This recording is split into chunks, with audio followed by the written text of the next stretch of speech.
It's Valentine's Day, so let's bore ourselves with some stupid chick flick. This is Romeo and Juliet, the greatest love story ever told.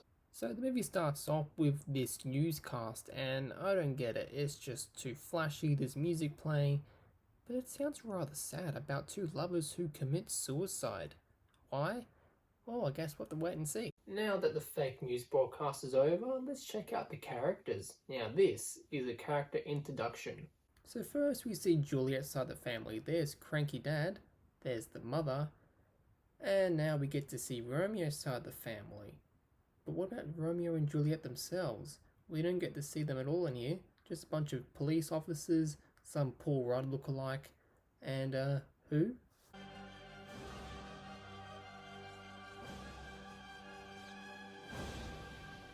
I'm so bloody confused. And the movie starts off with your mama's bald spot. Wait, no, that's actually a guy's head. So these punks decide to go to a gas station and, well, this happens. The idiots decide to have a gas fight, and then some other idiot who's just standing in the background decides to light a match, and there's a big explosion and they all die. Too bad I made that part up. No, instead they just keep arguing each other. Fatty here just keeps yelling at somebody, and there's a bunch of shirtless people going, I don't get it. I really don't get this movie. Then two other characters steal the spotlight, and they are Romeo and Juliet's cousin. How do I know this? Because the big text told me so. I don't get why they couldn't just say, I am Romeo's cousin. Oh yeah, well I'm Juliet's cousin. Instead of breaking the movie atmosphere and making it seem like it is actually a movie. I hate it when movies make you feel like it's actually a movie. I don't like it when text has to put it out there and say, this guy right here, he's an asshole. We can't just figure that out. The two sides have a shootout, and I'm getting kind of bored of this. Let's just skip ahead a little bit.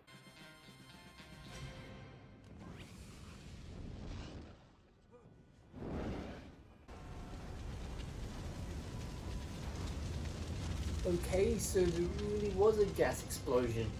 Well, it kind of just burnt up, didn't really explode, but still, I predicted that. Then we see Leonardo DiCaprio's character, and yeah, I skipped a whole bunch because it was just a boring court case, but look at him sitting there all depressed, acting all badass if he's Siggy. Don't smoke, kids.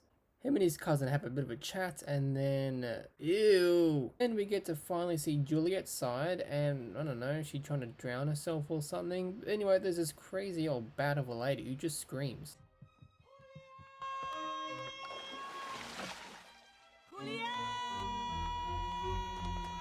Alright, I heard it the first time. They have some much needed girl time, and I honestly, being a male, don't understand what's going on. Like, why is there a dress? Why the walk around being all vain?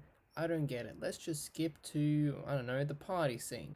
Romeo, who's dressed up as a knight, starts tripping balls, and we know this because he's spinning round, round, baby, right round. Sorry, I can't sing. He then goes mad and decides to try and commit suicide by drowning himself. Oh, what? Oh, sorry, no, he was just getting his hair wet, because you just gotta have a wet Leonardo DiCaprio. If it's wrong saying that, then why is it okay to do it?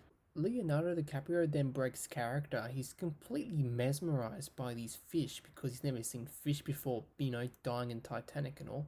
And this is how Romeo and Juliet finally meet. They just both so happen to be looking through the fish tank at the exact same time, and it is love at first sight. It's just so romantic. They are both completely into each other. We can see this because they're smiling.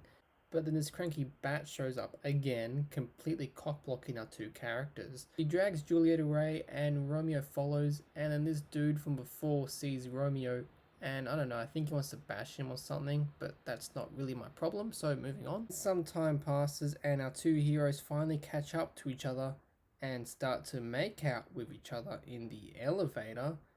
You know, because every mansion just has to have an elevator. And it would appear that Romeo and Juliet are together at last. But of course, the crazy bat lady shows up and tears them apart for a second time in one night. Romeo then gets upset and runs back on home because he just can't get with the girl.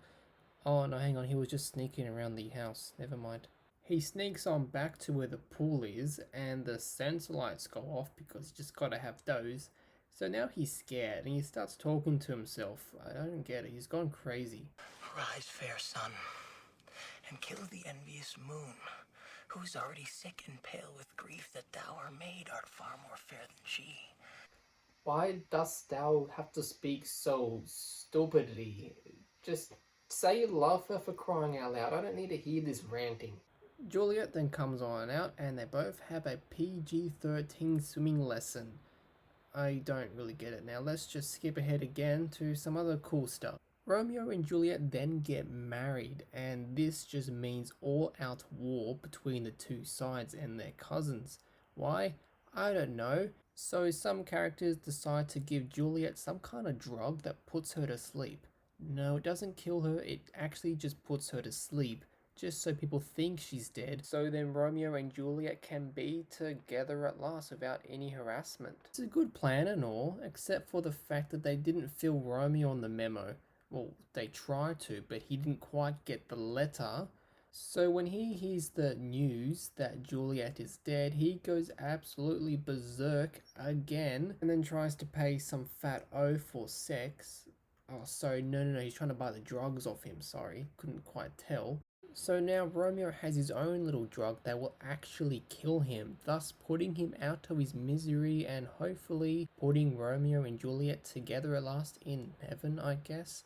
I don't really quite understand his memo. He's just gonna kill himself to be with someone. The cops then start to chase Romeo and he gets a gun and takes some dude hostage and almost goes grand theft auto on them. But nah, he's too good for that, you see. He then makes his way into the church where Juliet's body is, well, having his little fake ceremony, and he starts to break down in tears again and starts talking to himself again. And then Juliet wakes up while he's talking, but she doesn't say anything, she just sort of stares at him, unknowing that he's gonna kill himself. So he drinks the drug and he dies, and Juliet is devastated. She then takes the gun and shoots herself in the head, so now they can both be together again at last. Romeo and Juliet then go off into heaven where they are struggling to pay off their mortgage and go into financial stress, and have to resort to... Wait, what? Oh, they didn't do that? So this is it? Oh wow, okay, well that's the end of the movie. So there's some flashbacks if you're interested, but if you're like me and just want this to be over with, let's just cut the shit and get to the end. And well then folks, that was Romeo plus Juliet. It's not Romeo and Juliet, alright? That's a different movie. You might be asking yourselves, Luke, why in the bloody hell did you make a video on this movie? Why not something more awesome like, I don't know, Tarzan or some Cinderella shit I have here? Anyway, the answer is, it's just because it's Valentine's Day, and I guess if you're spending Valentine's Day alone, and you still haven't found that special someone yet, don't worry, someday you will. I know I did. And if you have that special someone already, why are you sitting here watching my video? Go out there and be with them. And as I said before, if you don't have a partner or anything, you really don't have anything to worry about.